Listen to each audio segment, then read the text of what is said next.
All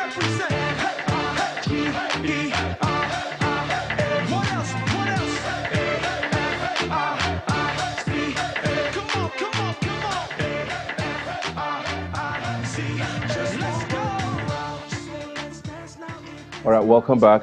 Before the break, we were talking about the Lagos State Governor, Akinwumi Ambode, who at the top of the hour, 3 o'clock that was, did hold a press conference talking about a lot of issues. But basically, he's still in the race for the primaries holding tomorrow in Lagos. I still have here with me Jude Egbas and Segun Awosonya. Before the break, you had mentioned the questions Dele Momodu asked, and I want to come to you now, because those were very important questions, I believe, which a lot of Lagosians, even Nigerians, wanted answers to. The fact that, you know, it looks like the Godfather, I keep saying the Godfather, the former governor, Bola Ahmed Tinubu, is no longer on his side and has endorsed someone else. The fact that there might be impeachment proceedings coming up, the fact that the presidency seems as well to be backing the opponent. You know, these are very important questions. And how do you think that's going to factor into tomorrow? It will play a very big part in what happens tomorrow. And it's interesting for me that he didn't answer any of those questions.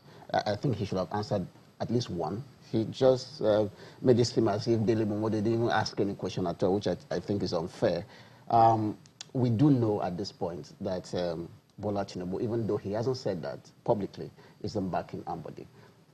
We also do know that the mandate movement, which is Bola Tinubu's political structure in Lagos, headed by Osun State Governor Rauf Aregbesola, isn't backing Ambode at this point as well. So this is, I am still trying to imagine how he's going to survive this. Because he also just threw his party under the bus, like Segun highlighted earlier. So these are interesting times for Lagos, and like you rightly mentioned, it will be the most watched governorship primary in Nigeria's history in a while. Yeah. But like I was saying when we were watching that, I did tell you, it's almost impossible for anybody to come and hold a press conference like this without some sort of insurance, like we say in Nigeria. There has to be a reason why this happened. I mean, we saw people even cheering him while he was speaking. There must be some delegates he has probably spoken to.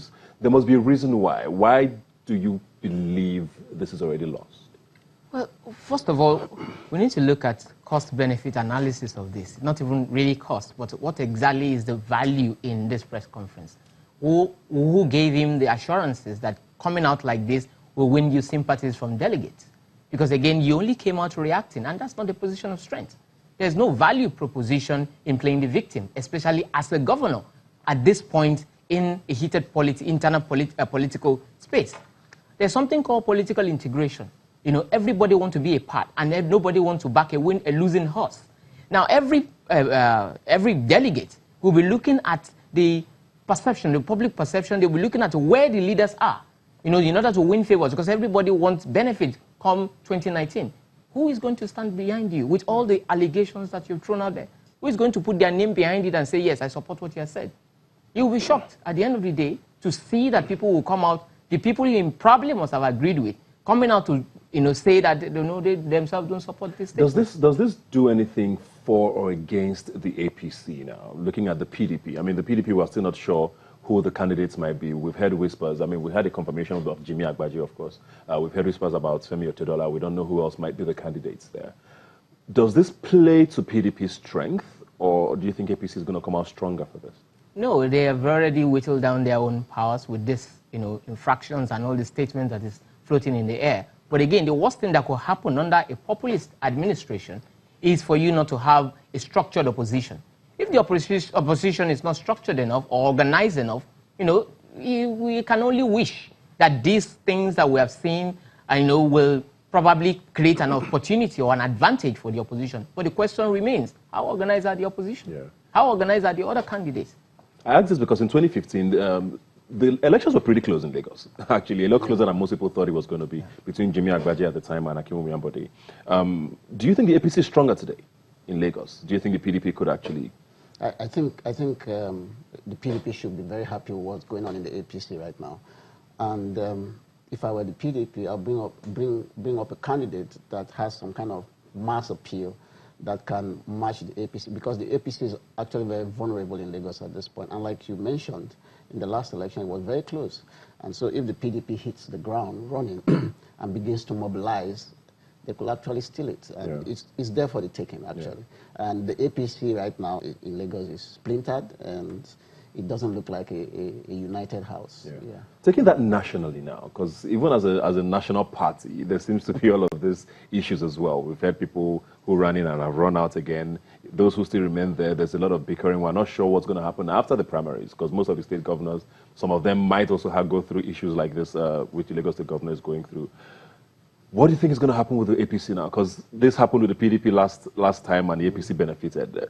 Do you think that's going to play out as well? I don't think so. On a national level, I don't think so. Apart from Lagos, I think other states have their act together in terms of the APC now, and it looks to be going well for them nationally. I mean, they had one presidential candidate who was winning, had all kinds of numbers. I was reading some of the numbers yesterday. I was marveling who were all these delegates. We had 2 million people voting for him in a primary election in Kano or something like that. So on a national scale, the APC is good, and it looks good for them. Lagos is just a side attraction right now. Do you agree? Do you see any states, even if not at a national level, where there might be some drama? I always try to avoid social construct and all those propaganda and what have you. We don't have just 2 political parties in Nigeria. There are 89 others, and there are lots of other parties that are coming on strong.